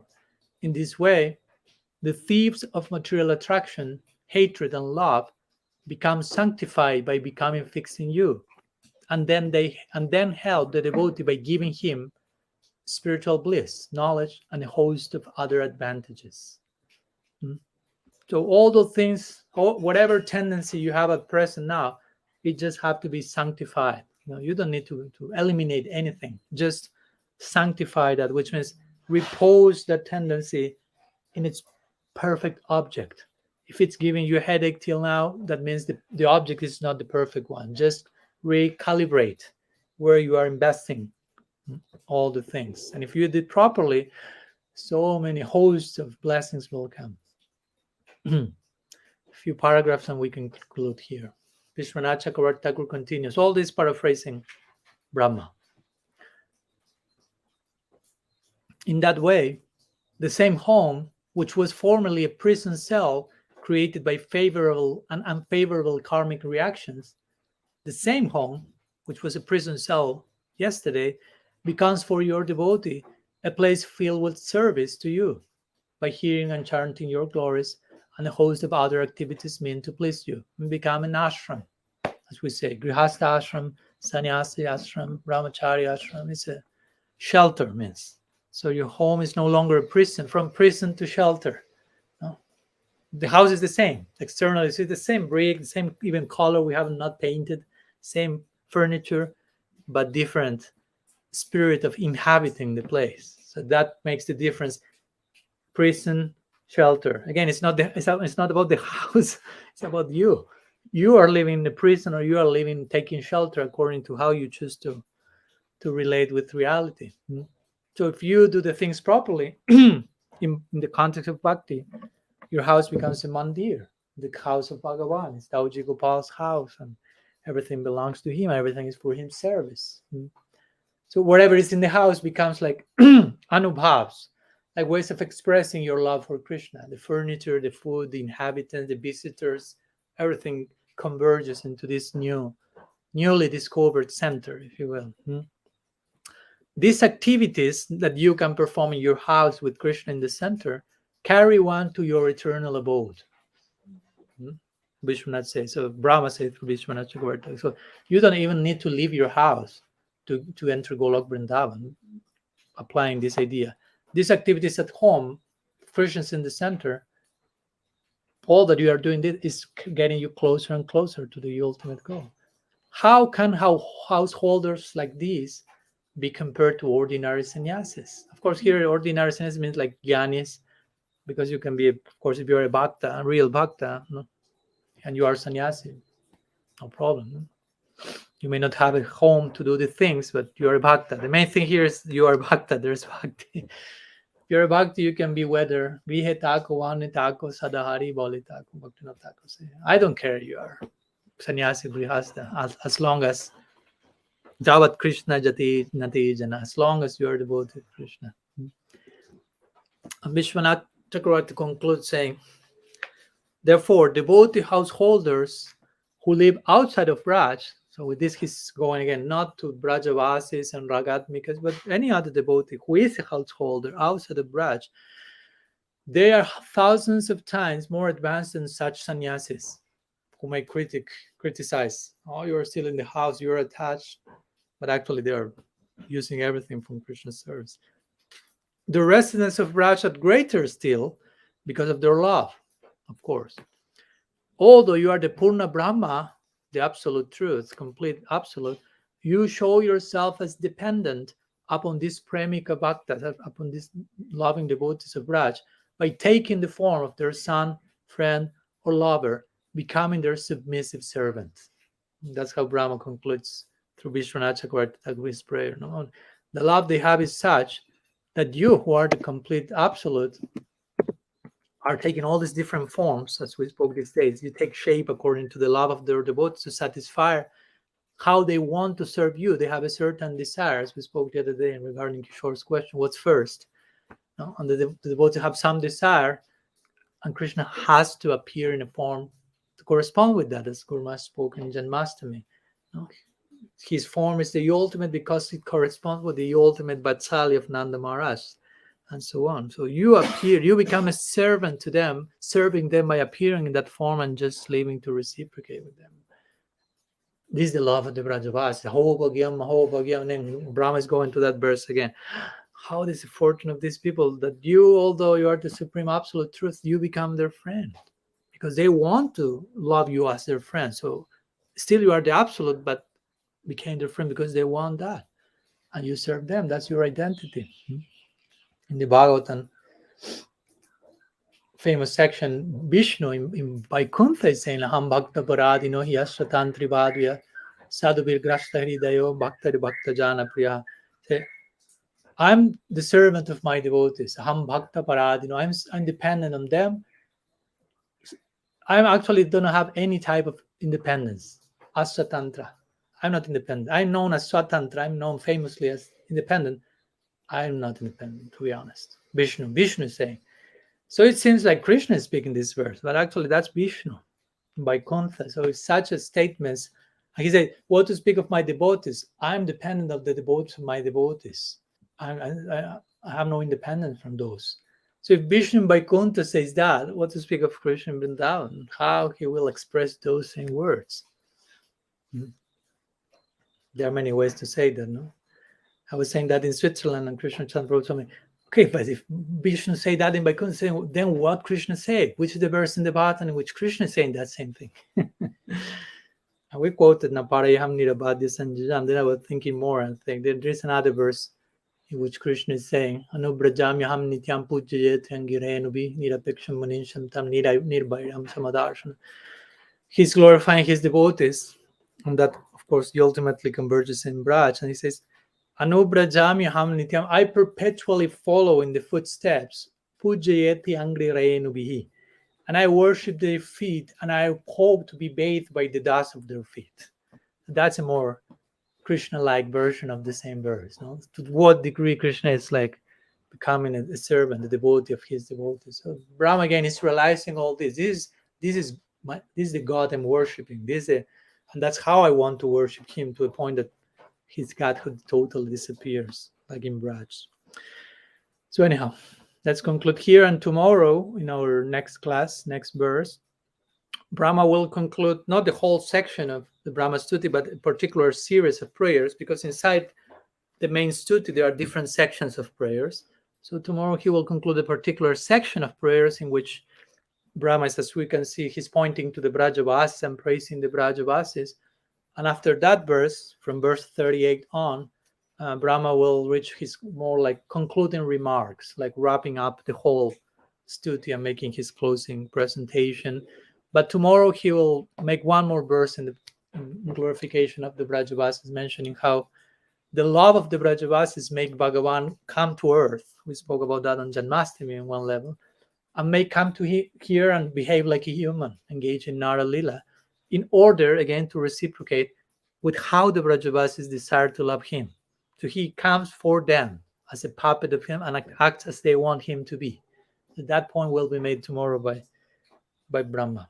So we'll conclude here, but if there are any questions, we have a few minutes. If anyone has any question. Kishore. I'm trying to think exactly how to word it, but I guess I'm reflecting a little on like the distinction between perspective. Again, sorry, last part I didn't hear. I'm reflecting a little bit on the distinction between like perspective, Uh-huh. or like angle of vision, and like activities. Mm-hmm. And I can really see this verse applying to like wholly to like perspective. But when it applies to like activities, I see like some, I don't know, it's hard for me to like fully apply it in the sense of like it's been my experience that I've in my own life and seeing in the life of others that the more one engages in Arup Siddha Bhakti or Sangha Siddha Bhakti at the cost of Swarup Siddha Bhakti, with, you know, completely trying to apply that, I've seen practices dwindle or inspiration fade. And so it seems like to do that, one would have to be like, it's almost like it's a lot higher qualification. I'm trying to think exactly how to put it. Like the emphasis, the strong emphasis of the Bhagavatam and so forth, of being able to, with the proper perspective, to offer all that to Krishna and be a vehicle for toward our goal of praying. I don't know. I haven't always seen it play out that way. Mm-hmm. I guess it's been, even in devotees that I consider very, very advanced. Mm-hmm. I've seen when there hasn't been enough space and time, because we have such a limited amount of time, enough time given to Swarup Siddha Bhakti, that it becomes harder and harder to have those things connected towards Krishna. Yeah, I get the point. I think I get the point. And we have made that point many times, like, for example, speaking in the terms you express yourself, we have Arup Siddha Bhakti, Sangha Siddha Bhakti on one side and Swarup Siddha Bhakti on another, if you will. And of course, you will be able to engage in Sangha Siddha Bhakti, if you will, to connect everything, non-devotional activities and make them bhakti, you will be able to establish that link as much as you are engaging in Swarup Siddha Bhakti. Again, of course, we are not promoting here just like connect everything with Krishna and that's it. Yes, but how? And for that you need to purify your own sense of seeing yourself and seeing everything around you, and for that you need grace, and for that you need sadhana.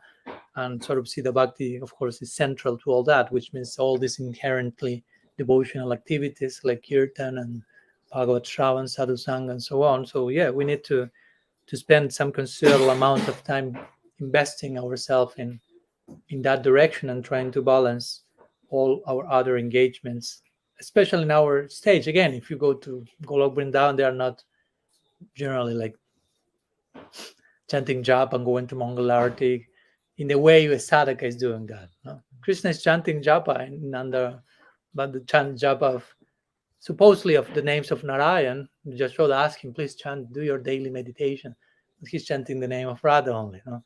And praying for her to appear. And that's the moment when she's coming to cook for him in the morning. So, the fruit of my mantra has been resolved. The object of my Istadev, had darshan of my Istadev. No? He's looking, peeking at her in the window.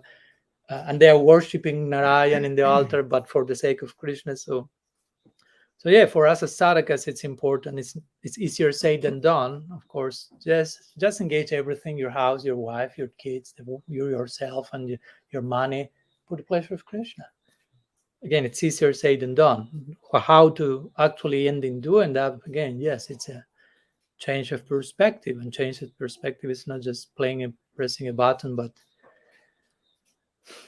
but pouring new samskars as we're speaking, because perspective means, what does it mean? I have a perspective of life, a way of looking at things. It's who I am till now because of some scars received that make me think things, see things with me in the center. So I need to replace that. So for that, I need to, as Guru will say, you have the bottle of ink, pour milk on that. Prabhupada say that.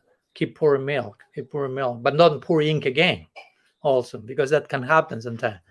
I keep pouring milk, but in between you put some drops of ink. Yet still you go, and so the more you do that, the more you won't find the total result, and the more you won't be able to fully engage that. And to fully engage that, that's not a cheap thing. No, that's not an easy thing. That's not something I'm just speaking here, and I want to see all of us doing that in this weekend or something. It's like, I mean, when you are able to do that fully, it means basically you are there. No, you are a Brajavasi yourself, and you will be naturally, swiftly transported in that direction. So but gradually we have to do that, understanding the need for Swarup Siddha Bhakti to nourish our perspective while engaging in whatever daily actions, and of course while engaging in daily actions externally, trying to make some conscious effort internally to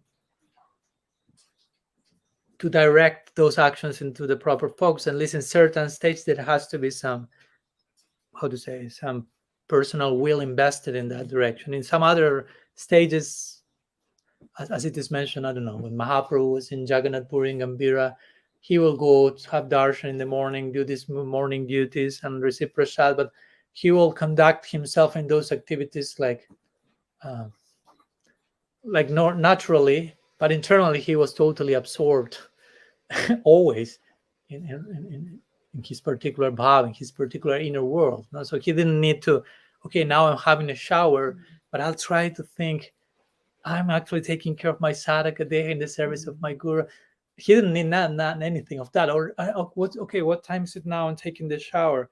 Okay, this corresponds with the Purban Lila in Nityanavadi. So now Mahaprabhu is, okay. I mean, I'm not saying that's bad. You can try to direct your mind like consciously by force, if you will, in some direction, but at some point that's just like you cannot even avoid that. As we say, sometimes the devotees are engaging in devotional activities even in Swarup Siddha Bhakti externally, but your mind is not in Swarup Siddha Bhakti internally. You can be chanting japa externally, but internally you are in any form of bhakti whatsoever. And very advanced devotees are externally engaging in something so-called ordinary, but they're internally always in Swarup Siddha Bhakti and absorbed in remembrance and glorification So of course there is a gap to walk in that connection, and everyone has to see where they are and take the necessary measures for that. No? And that requires determination and even organization, especially in the beginning stages where you don't have too much control over some impulses. I will say, like we were speaking again, sorry to go to that topic again, on social media. Most people do not have control over those things. They think, yeah, just take this and use it, but sometimes you need to determine yourself. I will use it only in this time, only in this day, only till this point. If you don't have that, you may get carried away by that or so many other things. You cannot just expect to have full spontaneity and control over the situation. So in certain stage of sadhana, if you are humble and sincere, you will recognize, I have to watch out this particular tendency that I know I'm not fully controlling. So I have to make a necessary determination and organization how to deal with that activity or dynamics of my daily life, so I don't get really carried away by that. So that's part of our sincerity and integrity, recognizing those things in the stage we may be. And when that's no longer there, great, but we have to explore those sections. Yeah. Okay. Something else? There's one question here by Saragrahi from Finland. So it says like this: is Brahma doing the same mistake of forgetting the divinity of Krishna and stealing the cover boys in every Chatur Yuga? If so, how is that he's doing it 1,000 times in one of his days? I wonder if it will be possible to answer this without pressing the Lila button. It's Lila, Saragrahi. It's just Lila. I have the Lila button. I have the Chintya button. You want the Chintya one? I have many buttons here. So yeah, somehow this question came throughout the series from different people in the audience. Not exactly your same question, but from another place. But the question was basically the main question, but it's connected to this. Okay, if Brahma after this Leela experienced what he experienced and his desire to enter Sakya Bhava, and we as Gaudiyas consider he was born on Haridas Thakur, as Bhaktivinoda Thakur said, and it's described by Kavi Karnapur in Gorgana Deepika, and as Haridas Thakur, he fully accomplished himself into his ideal. Then what happened with Brahma? With that Brahma, let's begin that particular individual who is not Krishna himself. It's a jiva acting as Brahma. So we could say two things regarding that. We already spoke about that. One thing will be, because the point is still his life is going on. Brahma's Haridas Thakur. Okay, Brahma came as Haridas Thakur. Who is Brahma when Brahma is Haridas Thakur? And if Brahma got, you follow my point, got totally redeemed as Haridas Thakur, still the day of Brahma, the life of Brahma is continuing. So where is Brahma? There's no Brahma, and that's why the world is as chaotic as it is. So we could say, this is not addressed in detail that I know in Shastra, but the way we can try to apply Shastra Yukti in this connection is we could say two things. One is, which is not the option that I will have bigger tendency to, is you could say, no, Brahma still remains as Brahma till the end of his life, but in a totally enlightened way after being Haridas Thakur, and after he ends his life, he attains his ultimate goal. That's one thing, one idea. I personally do not subscribe that much to that one. And the second one could be, because we hear that sometimes when there's nobody as qualified, a jiva qualified to be Brahma, Bhagavan takes that post. In this case, we could say when someone in the post of Brahma becomes too qualified to remain as Brahma and gets redeemed, Bhagavan has to go and take that post. I subscribe more with that idea. So we could say that Brahma becomes enlightened and fully redeemed as Haridas Thakur, and then Bhagavan takes the post of Brahma till the end of the Brahma's life, because there is no longer Brahma there. Now, that's another way of putting that. So I hope that didn't sound like that as I pressed the Lila button by saying that. Sorry? Wouldn't that be happening over and over again? Yeah, that I'm going there. Yeah, that was the first consideration. So the question of Saragrahi, which of course I've not fully replied, is if this is happening every single Chatru Yuga over and over again. Well, that's not mentioned anywhere that I know in Shastra as well. So that's not necessarily the case that it has to happen. And of course, on top of that, if we agree that that Bhagavan is entering the post of Brahma, and if that will happen again, that will be Bhagavan being Bimohan as Brahma. And that doesn't make too much sense, although everything is possible by the arrangement of Yogamaya. I'm sorry that I'm pressing the lila button, maybe again somehow, if that's the case. But yeah, these are not things that have been, like, again, absolutely definitively addressed in detail that I know, at least. Of course, if anyone else want to add something, I will appreciate. But so that's what we can say about that. We have enough to learn from that, this Brahma and him and Haridas Thakur, I will say, as to, I mean, I am okay with the question, but yeah, we have to be careful sometimes about wondering too much about what happened next Brahmas, and this, we have so much to draw from this Brahma and him and Haridas Thakur, and no time to lose for other Brahmas, if you will, with all respect. No? But yeah, that will be some idea in that connection. Kishore. One pastime I thought of that may have some connection to Satyaras for Haridas Thakur was the Mahaprabhu asked him and Srivas to go find Nityananda. And Srivas obviously has connection to Nanamangal.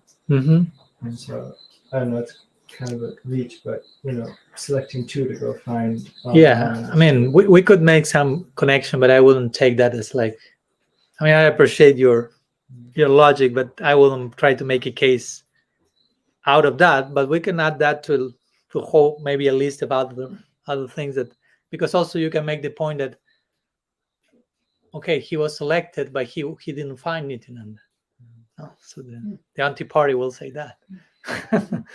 You can make the case, okay, if he was such an intimate, he was selected, he will know where he is, and he didn't find it. So it was Mahaprabhu who had to go on to Nandanacharya Bhavan and find Nityananda there, but Haridas was not able to do it.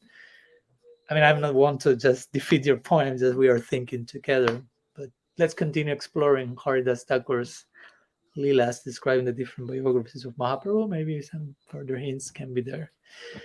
Shri Haridas Thakur ki jai, Srila Gurudev ki jai, Sriman Mahaprabhu ki jai, Shri Harinam Sankirtan ki jai, Shri Dauji Gopal ki jai, Grantara Srimad Bhagavatam ki jai, Shri Brahma-stuti ki jai, Shri Ekadasi ki jai, Gaur Bhakta Vrinda ki jai, Gaur Premananda Haribo. Vanchakalpatarubhyashta kripa sindhubhya cha patitanam pavanebhyo vaishnavebhyo namo namah. Ananta Koti Vaishnava Vrinda ki jai, Gaur Haribo. Thank you so much for everything. See you tomorrow morning.